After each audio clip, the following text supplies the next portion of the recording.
Hello friends, I am professor Rakesh Aswani. Study tips channel में मैं आप सभी का स्वागत करता हूं।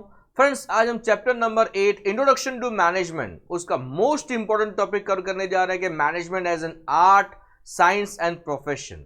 तो मैनेजमेंट आर्ट है, साइंस है या प्रोफेशन है? तो आज हम इसको डिटेल में देखने जा रहे हैं। आप सभी से रिक्वेस्ट है कि आप इस वीडियो को शुरुआत से लेकर अंत तक बहुत ध्यान से देखें।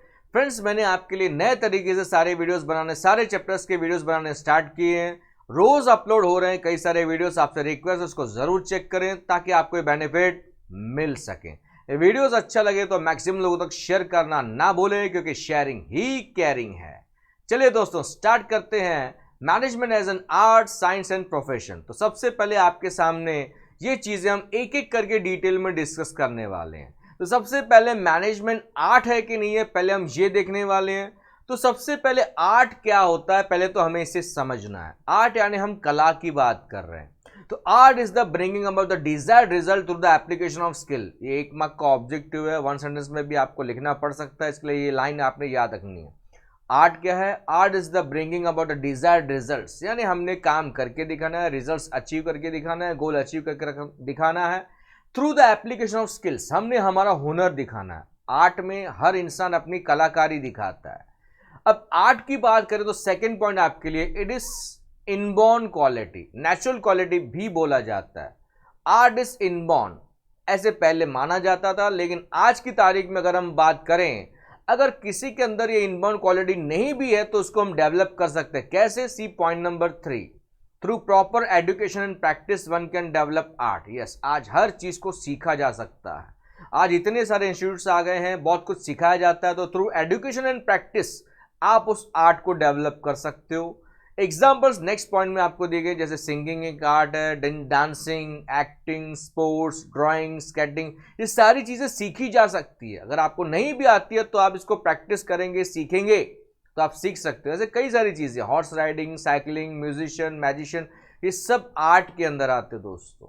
इतना ही नहीं, अगर आपको कोई आर्ट परफॉर्म करना है तो उसके लिए आपको एजुकेशन क्वालिफिकेशन लेना जरूरी नहीं है, बस आपके पास वो हुनर होना चाहिए। एंड लास्ट लाइन आपके लिए, आर्ट में differ from person to person, यानी हर इंसान की अपनी अपनी कला होती है। फॉर एग्जाम्पल, हर बैट्समैन सचिन तेंदुलकर नहीं बन सकता, हर गायिका लता मंगेशकर नहीं बन सकती। हर एक का अपना अपना आर्ट होता है, हर एक की अपनी अपनी कला होती है। तो उम्मीद करता हूं कि ये आपने समझा रहेगा आर्ट क्या है। अब सवाल ये है कि मैनेजमेंट आर्ट है या नहीं है, ये आपने मुझे बताना है। ठीक है, आगे बढ़ते हैं। तो ये समझने के लिए आपको बताया गया है, following point shows relationship between art and management. ये पॉइंट्स को आप समझेंगे कि क्या रिलेशनशिप है बिटवीन आर्ट एंड मैनेजमेंट में, तो आप जवाब दे पाएंगे कि मैनेजमेंट आर्ट है कि नहीं। पॉइंट नंबर 1 मैं बता चुका हूं, पर्सनल स्किल। पर्सनल स्किल क्या होता है? हर बंदा, हर आर्टिस्ट अपने हिसाब से परफॉर्म करता है, वैसे हर मैनेजर अपने हिसाब से हैंडल करता है डिफरेंट सिचुएशंस को। बराबर है? हर बंदे का अपना अपना स्टाइल होता है मैनेज करने का, and it differs from manager to manager, और अकॉर्डिंगली वो हिसाब से उनके रिजल्ट्स भी अलग होंगे। क्लियर है दोस्तों? तो यहाँ पे हम बात कर रहे हैं कि पर्सनल स्किल होती है, जिस तरह हर आर्टिस्ट अपने अपने हिसाब से परफॉर्म करता है, वैसे यहाँ पे हर मैनेजर अपने अपने हिसाब से मैनेज करने की कोशिश करता है। Point number 2, creativity. Friends, art में ना हमेशा इनोवेशन और क्रिएटिविटी, यानी नए आइडियाज, कुछ नया करके बताने की बहुत जरूरत होती है। तो यहाँ पे जिस तरह हर आर्टिस्ट अपना कुछ नया दिखाने की, नया देने की कोशिश करते हैं, वैसे ही यहाँ पे मैनेजर्स भी कोशिश करते हैं कि नए तरीके से हमने डिसीजंस लेना है, नए आइडियाज को वो डेवलप करते रहते हैं ताकि वो सही समय पे सिचुएशन के हिसाब से सही डिसीजन ले सके। क्योंकि बिजनेस का जो एनवायरनमेंट है ना फ्रेंड्स, वो चेंज हो रहा है। लोगों के लाइक्स, डिसलाइक्स, टेस्ट, प्रेफरेंस सब बदल रहे हैं। सिचुएशंस कभी भी एक समान नहीं रहती। तो सिचुएशंस को देखते हुए ये बंदा कोशिश करता है कि मैं नए तरीके से डिसीजन लूं, नए तरह के डिसीजन लूं, ताकि मैं बिजनेस को अच्छे से मैनेज कर सकूं। तो क्रिएटिविटी का होना बहुत जरूरी है, यानी समथिंग न्यू, समथिंग डिफरेंट, कुछ नए आइडियाज का होना बहुत जरूरी है। Next point is regular practice. कोई भी कला में अगर आप माहिर बनना चाहते हो तो उसमें आपको रेगुलर प्रैक्टिस करनी है। Practice makes the man perfect, ये आपने सुना रहेगा। तो जितने भी मैनेजर्स हैं वो प्रैक्टिस करते रहते हैं कि मुझे कैसे मैनेज करना है, अपने स्किल्स को अपग्रेड करते रहते हैं ताकि हर डिफरेंट सिचुएशन को वो अच्छे से फेस कर सके। आगे चल के वो किसी भी सिचुएशन में हो, किसी के साथ भी डील कर रहे हो या किसी भी ऑर्गेनाइजेशन में काम कर रहे हो, वो उसको अच्छे से डील कर सकते हैं, because practice makes the man perfect. और हर मैनेजर ये प्रैक्टिस करते रहता है ताकि वो बेस्ट तरीके से मैनेज कर सके। Point number 4 is personal abilities, मतलब हर बंदे की ना अपनी पर्सनल स्किल होती है। एबिलिटी का मतलब होता है फ्रेंड्स, एबिलिटी का मतलब होता है फ्रेंड्स क्षमता, कैपेसिटी की हम बात करें तो हर मैनेजर अपनी एबिलिटीज का इस्तेमाल करता है। वो सारे एक्टिविटीज में कोऑर्डिनेशन यानी तालमेल लाने की कोशिश करता है, प्लस लोगों को वो गाइड करता है ताकि हम सब मिलकर कंपनी के गोल्स को अचीव कर सके। तो मैनेजर कैसा होना चाहिए? क्रिएटिव होना चाहिए, स्किलफुल होना चाहिए, लाइक एन आर्टिस्ट। तो ये सारी पॉइंट्स हमें इशारा कर रही है कि यस, मैनेजमेंट एक आर्ट है। तो मैनेजमेंट एक आर्ट है, क्योंकि जिस तरह आर्टिस्ट अपनी आर्ट को डेवलप करते हैं, प्रैक्टिस करते हैं, वैसे मैनेजर भी मैनेज करने के लिए बहुत कुछ करते हैं। तो yes, management is an art. और डेफिनेशन में भी तो आपने सीखा है ना, management is an art of getting things done through others, कि ये कला है कि हमें कैसे लोगों से काम करवा के लेना। तो ये सिंपल है दोस्तों। आगे बढ़ते हैं। अब मैनेजमेंट एज अ साइंस, तो सबसे पहले साइंस क्या होता है ये समझते हैं, फिर आपने जवाब देना है कि मैनेजमेंट साइंस है कि नहीं है। साइंस क्या होता है? फर्स्ट पॉइंट आप देख सकते हैं, science refers to systematically organised body of knowledge, systematically organised body of knowledge based on proper findings, based on proper findings and exact principles and is capable of verification। मतलब science में क्या होता है, experiment किए जाते हैं, नई नई चीज़ों को फाइंड आउट किया जाता है कि ऐसा करेंगे तो क्या होगा, वैसा करेंगे तो क्या होगा, और उसमें कुछ एग्जैक्ट प्रिंसिपल्स यानी रूल्स बनाए गए हैं। फॉर एग्जाम्पल मैथ्स की हम बात करेंगे, प्लस करेंगे तो ये आंसर आएगा, माइनस करेंगे तो ये आंसर आएगा, डिवाइड करेंगे तो ये आंसर आएगा। तो रूल्स बनाए गए, फॉर्मूलाज बनाए गए। इतना ही नहीं, हम जब चाहें इसको वेरीफाई चेक कर सकते हैं कि ये रूल जब भी अप्लाई करेंगे रिजल्ट्स वो हिसाब से आएंगे। तो साइंस क्या है? Systematically organised body of knowledge based on proper findings and exact principle and is capable of verification, यानी जब चाहे हम इसको चेक कर सकते हैं। बेस्ट एग्जांपल आपके सामने सेकंड पॉइंट भी दिया है, फिजिक्स हो, केमिस्ट्री हो, मैथमेटिक्स हो। तो यहाँ पे आप रूल्स को, प्रिंसिपल्स को, फॉर्मूलाज को अप्लाई करते हो और जब भी आप इसको अप्लाई करते हो रिजल्ट हमेशा सेम आते हैं। अब मैनेजर्स की बात करें तो मैनेजर्स को भी ना अपने बिजनेस को मैनेज करने के लिए, जहां पे भी वो लोग काम कर रहे हैं ऑर्गेनाइजेशन को मैनेज करने के लिए, कई सारे टेक्निक्स और कई सारे थ्योरीज को उन्होंने फॉलो करना पड़ता है। अब मैनेजमेंट के कई सारे फंक्शंस होते हैं, मैं पहले वीडियो में बता चुका हूं मैनेजमेंट का। अगर आपने वो वीडियो नहीं देखा है मैनेजमेंट का पहला वीडियो, इंट्रोडक्शन ऑफ मैनेजमेंट, तो जरूर देखिएगा, उसमें मैंने बताया। अब क्या होता है, मैनेजमेंट के कई सारे फंक्शंस होते हैं जो कि आपको ब्लू कलर में दिख रहे हैं, प्लानिंग, डायरेक्शन, कंट्रोल, ये सब फंक्शंस हैं। हमें लोगों से काम निकालने के लिए पहले प्लानिंग करना पड़ता है, लोगों को मोटिवेट करना पड़ता है, उनको डायरेक्शन देना पड़ता है, उनके ऊपर नज़र रखनी पड़ती है। तो ये सारे फंक्शंस को हम फॉलो करेंगे। प्लस मैनेजमेंट के कई सारे प्रिंसिपल्स होते हैं, जैसे साइंस और मैथ्स में कुछ प्रिंसिपल्स रूल्स होते हैं, यहाँ पे भी होते हैं। और ये सारी चीज़ें फॉलो करते हैं मैनेजर्स ताकि वो लोगों से काम निकाल सके। फ्रेंड्स, प्रिंसिपल्स ऑफ मैनेजमेंट के ऊपर मेरा अलग से वीडियो बना हुआ है, क्योंकि 12th में आपको वो चैप्टर आने वाला है, तो उसको ज़रूर देखिएगा, आपको अच्छा लगेगा। कई सारे रूल्स होते हैं, प्रिंसिपल्स होते हैं, तो कैसे लोगों से काम निकाला जा सकता है। इतना ही नहीं, जिस तरह physics, chemistry, maths universally applicable है, वैसे यहाँ पर मैनेजमेंट भी यूनिवर्सली एप्लीकेबल है, यानी इसके जो फंक्शंस हैं, इसके जो प्रिंसिपल्स हैं, इसके जो थ्योरीज हैं, वो हर जगह एप्लीकेबल है। इसके लिए इसको नाम दिया गया कि मैनेजमेंट एक साइंस है, लेकिन इसमें सस्पेंस बाकी है, अब तक मैंने सारी बातें नहीं बताई है, ध्यान से सुनिएगा। तो सबसे पहले हम देखेंगे relationship between science and management. कुछ पॉइंट से हम देखेंगे relationship between science and management. पहला पॉइंट तो मैं आपको बता चुका हूं कि साइंस क्या है, सिस्टमैटिक बॉडी ऑफ नॉलेज है, यानी हम यहाँ पे सिस्टमैटिक एक्सपेरिमेंट करेंगे, रूल्स को, प्रिंसिपल्स को फॉलो करेंगे। मैनेजमेंट में भी हम प्रिंसिपल्स और फंक्शंस को फॉलो करते हैं, एक्सपेरिमेंट्स करके ये प्रिंसिपल्स और फंक्शंस बनाए गए। और ये किसने इंट्रोड्यूस किए? जो मैनेजमेंट के गुरुज हैं, जो मैनेजमेंट के थिंकर्स हैं। क्लियर है दोस्तों? Point number 2, use of scientific methods of observation. Use of scientific methods of observation की बात करो तो साइंस में क्या होता है, conclusions are drawn only on the base of scientific methods of observation. मतलब हम चेक करते हैं, उसके बाद ही हम किसी नतीजे पे पहुंचते हैं। साइंस में हम कोई एक्सपेरिमेंट करके देखते हैं, उसका जो रिजल्ट आता है उसके बाद ही हम उस नतीजे पे पहुंचते हैं। तो मैनेजमेंट में भी ऐसा होता है।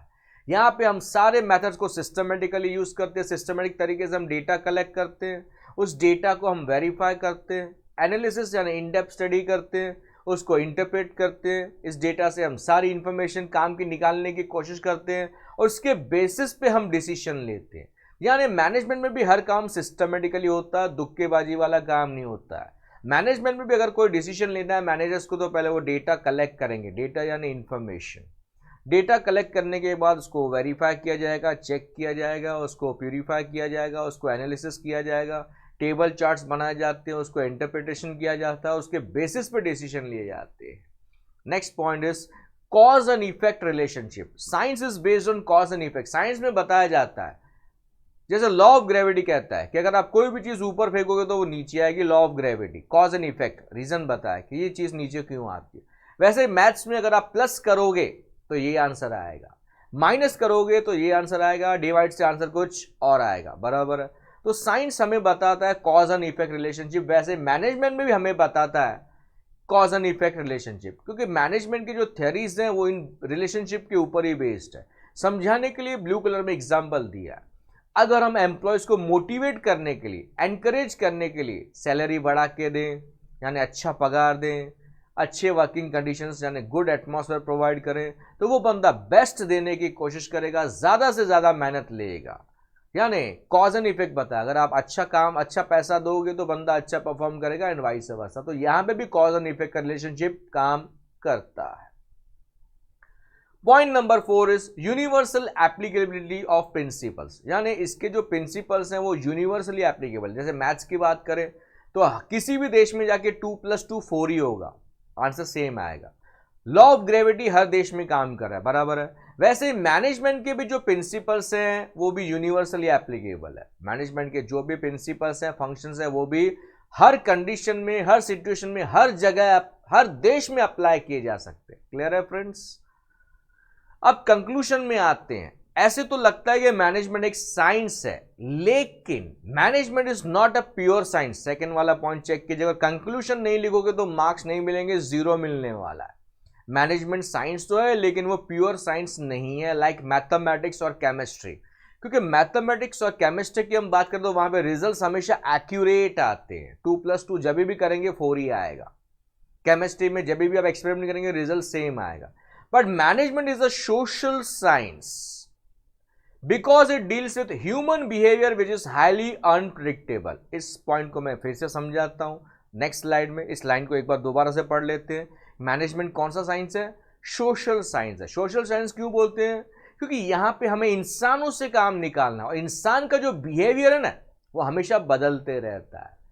It is highly unpredictable. कब कौन कैसे बिहेव करेगा हम बोल नहीं सकते। फॉर एग्जाम्पल, कई बार आप मुसीबत में होते हो, आपको लगता है कि ये बंदा मेरा दोस्त है, मुझे हेल्प करेगा। कई बार तो वो आपको घास तक नहीं डालता, केयर नहीं करता। और कई बार आपको लगता है ये बंदा क्या मेरी मदद करेगा, फिर भी वो बंदा जान न पहचान, मैं तेरा मेहमान। कई बार आपको अनजान व्यक्ति भी हेल्प कर देते, तो ऐसा हो सकता है। तो इंसान कब कैसे बिहेव करेगा हम बोल नहीं सकते। कोरोना के टाइम पे देख लो लोग कैसे बिहेव कर रहे हैं। समझाने के लिए मैं आपको नेक्स्ट स्लाइड में लेके चलता हूं। फ्रेंड्स, साइंस 2 प्रकार का होता है, physical science and social science. Physical science यानी मैथ्स, फिजिक्स, केमिस्ट्री, जो कि एग्जैक्ट साइंस होता है। यहां पे रिजल्ट्स हमेशा सेम होते हैं, एक्यूरेट होते हैं। जैसे एग्जांपल दिया 2 + 2 4 ही होगा। लेकिन मैनेजमेंट एक सोशल साइंस है। सोशल साइंस यानी इन एग्जैक्ट साइंस है। जब भी हम मैनेजमेंट के फंक्शंस को अप्लाई करेंगे, प्रिंसिपल्स को अप्लाई करेंगे, रिजल्ट्स अच्छे तो होंगे लेकिन सेम नहीं होंगे, क्योंकि सिचुएशंस बदलते रहते हैं, लोगों का बिहेवियर बदलते रहता है, कुछ भी सेम नहीं रहता, बिजनेस एनवायरनमेंट चेंज होते रहता है। तो मैनेजमेंट साइंस तो है पर वो सोशल साइंस है, यानी इन एग्जैक्ट साइंस है। रिजल्ट्स एक्यूरेट नहीं होंगे, अच्छे होंगे पर एक्यूरेट नहीं होंगे। तो फ्रेंड्स, ये आपने याद रखना है। उम्मीद करता हूं कि ये पॉइंट मैं आपको समझा पाऊंगा कि मैनेजमेंट साइंस तो है पर वो कौन सा साइंस है? Social science. अब आते हैं फ्रेंड्स कि मैनेजमेंट एज अ प्रोफेशन। तो क्या मैनेजमेंट प्रोफेशन है? ये समझने के लिए पहले हमें ये पता होना चाहिए कि प्रोफेशन क्या। तो what is profession? First point आप चेक कर सकते हैं। प्रोफेशन में भी डिफाइंड एज एक occupation backed by specialised knowledge. Profession में क्या होता है? बंदे के पास खास प्रकार का नॉलेज होता है, खास तरह की उनको ट्रेनिंग दी जाती है, और एंट्री जो है वो रेगुलेटेड है यानी कंट्रोल्ड है। सबको एंट्री नहीं मिलती। फॉर एग्जांपल, आपके पास वो डिग्री होगी, आपके पास वो नॉलेज स्किल होगा, तो ही आप उस प्रोफेशन को प्रैक्टिस कर सकते हो। समझाने के लिए सेकंड पॉइंट पे एग्जांपल है टीचर, डॉक्टर, लॉयर, सीए, सब प्रोफेशनल्स हैं, लेकिन ये प्रोफेशनल बनने के लिए इन्होंने कोर्स किया होगा, डिग्री ली होगी, तभी ये अपना रोल परफॉर्म कर पा रहा है। तो मैनेजमेंट की बात करें तो थर्ड पॉइंट चेक कीजिए, मैनेजमेंट एज एन एमर्जिंग, ये नए प्रकार का प्रोफेशन उभरते आ रहा है। ऐसा क्यों बोल रहे हैं, आगे क्लियर होगा। Various schools have started management degree courses, yes, कई सारे मैनेजमेंट के इंस्टीट्यूट ओपन हो गए हैं।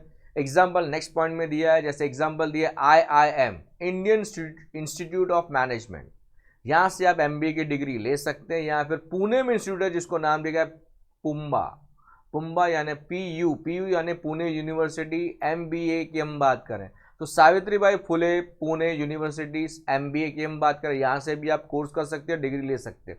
इतना ही नहीं, आजकल लोग MBA के लिए जा रहे हैं क्योंकि उनको पता है कि MBA करके वो अपना करियर बना सकते हैं। सवाल अभी भी वही है कि मैनेजमेंट प्रोफेशन है या नहीं है। आगे बढ़ते हैं। अब ये पॉइंट से क्लियर होगा relationship between profession and management. पहला पॉइंट, फॉर्मल एजुकेशन। कोई भी प्रोफेशन में जाना हो तो आपको वो डिग्री, फॉर्मल एजुकेशन लेनी पड़ेगी, यानी डिग्री लेनी पड़ेगी, कोर्स करना पड़ेगा, डिप्लोमा डिग्री जो है लेना पड़ेगा। आजकल लोग मैनेजमेंट करने के लिए भी डिग्री लेते हैं, MBA का कोर्स करते हैं, बराबर है। तो फॉर्मल एजुकेशन यानी एजुकेशन लेनी पड़ेगी, डिग्री लेनी पड़ेगी।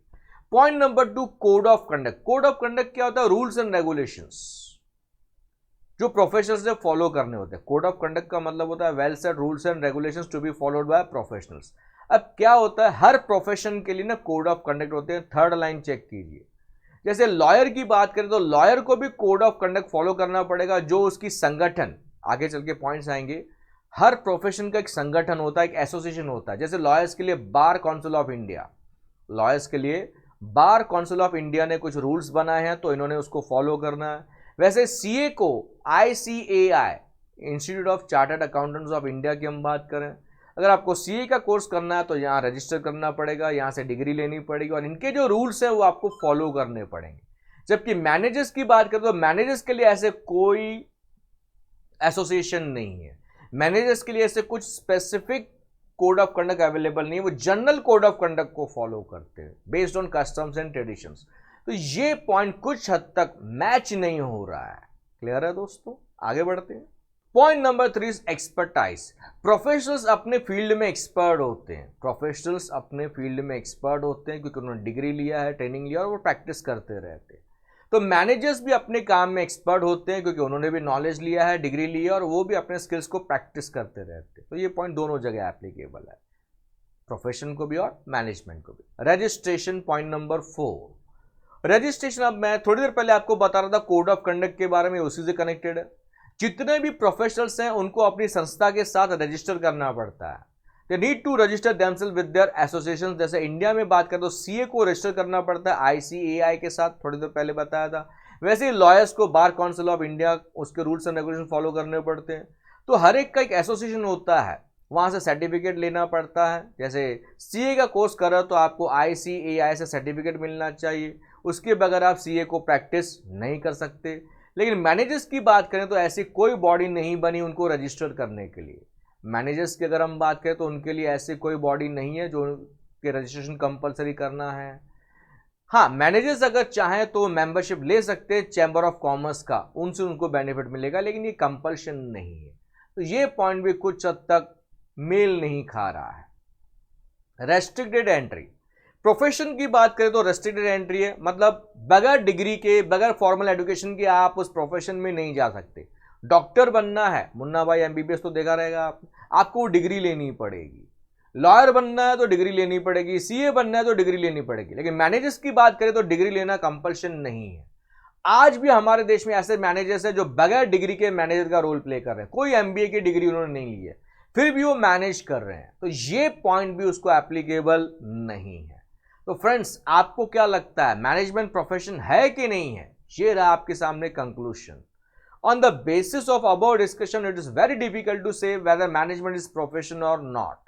मैनेजमेंट की अगर हम बात करें तो वहां पे फॉर्मल एजुकेशन की जरूरत नहीं है, कंपल्शन नहीं है, प्लस उनके लिए अलग से कोई गवर्निंग बॉडी नहीं है जिसके रूल्स एंड रेगुलेशंस वो फॉलो करेंगे, plus separate code of conduct भी अवेलेबल नहीं है। यानी anybody anyone who wants to run any business can work as a manager irrespective of formal education, यानी कोई भी बंदा मैनेज कर सकता है चाहे उसके पास डिग्री हो या ना हो. Till now management has not received recognition as a profession like doctor, lawyer, teacher, CA etc. तो आज तक अगर हम बात करें तो मैनेजमेंट को उतना प्रोफेशनल लेवल पे चीजें नहीं मिली है जो तरह से एक्सेप्टेंस मिला है किसको, डॉक्टर को, लॉयर को, टीचर को, सीए को, वो हिसाब से इनको रिकॉग्नाइज नहीं किया गया है. तो कई सारे पॉइंट्स जो हैं यहाँ पे प्रोफेशन के मैनेजमेंट को एप्लीकेबल नहीं है. फ्रेंड्स, हमारा सवाल क्या था कि मैनेजमेंट आर्ट है, साइंस है या प्रोफेशन है. मैनेजमेंट आर्ट है, साइंस है या प्रोफेशन है. ध्यान से ये कंक्लूजन लास्ट में लिखना है. From the above discussion it can be conclude that management is a combination of art, science and profession. Management is a combination of art, science and profession. It cannot be considered as only art, only science or only profession. तो ये तीनों को मिला के ही हम manage कर सकते हैं, क्योंकि मैनेजमेंट एक आर्ट है, हमें लोगों से काम लेना है, प्लस साइंस यानी हमें रूल्स एंड रेगुलेशन, प्रिंसिपल्स और फंक्शंस को फॉलो करना होगा, प्लस प्रोफेशनल्स की तरह कुछ हद तक काम करना होगा, हमें डिग्री लेनी होगी, वो हिसाब से हमने रूल्स फॉलो करने होंगे. तो friends, management is a combined activity. वो आर्ट भी है, साइंस भी है और प्रोफेशन भी है. उसको अकेले में कंसिडर नहीं करना है. क्लियर है दोस्तों? उम्मीद करता हूँ कि ये टॉपिक में आपको समझा पाया होगा कि मैनेजमेंट आर्ट है, साइंस है या प्रोफेशन है. फ्रेंड्स, आपको अगर मेरे वीडियोस देखनी है तो 3 ऑप्शंस हैं. मेरे वीडियोस अगर आपको चेक करनी है तो 3 ऑप्शंस हैं. एक, आप डिस्क्रिप्शन चेक कर सकते हैं, वहाँ पे कई सारे वीडियोस का लिंक दिया हुआ है. कई सारे वीडियोस का लिंक दिया हुआ है, आप जहां क्लिक करेंगे वो वीडियो ऑन हो जाएगा. दूसरा, आप चाहें तो मुझे इंस्टाग्राम पे फॉलो कर सकते हैं, क्योंकि जब भी मैं कोई वीडियो अपलोड करता हूं तो उसका ट्रेलर मैं इंस्टाग्राम पे पोस्ट करता हूं. आप चाहें तो उसको देखने के बाद फिर वीडियो चेक कर सकते हैं यूट्यूब पे. तीसरा ऑप्शन स्क्रीन पे सबसे ऊपर, अगर आपको मेरे कई सारे वीडियोस देखनी है तो जैसे ही आप मेरे चैनल स्टडी टिप्स पे क्लिक करोगे तो होम पेज ओपन होगा. वहाँ पे एक वर्ड देखिएगा प्लेलिस्ट, वहाँ क्लिक कीजिएगा. प्लेलिस्ट का मतलब होता है फोल्डर्स बने हुए हैं chapter wise and stand wise. 11th के, 12th के, चैप्टर 1, 2, 3, उसके कई सारे वीडियोस फोल्डर्स बने हुए हैं. यानी फिर आपको ज़्यादा ढूंढने में वीडियोस मेहनत नहीं करनी पड़ेगी. आप फटाफट से चैप्टर वाइज वीडियोस चेक कर सकते हैं. Thank you all for your love and support.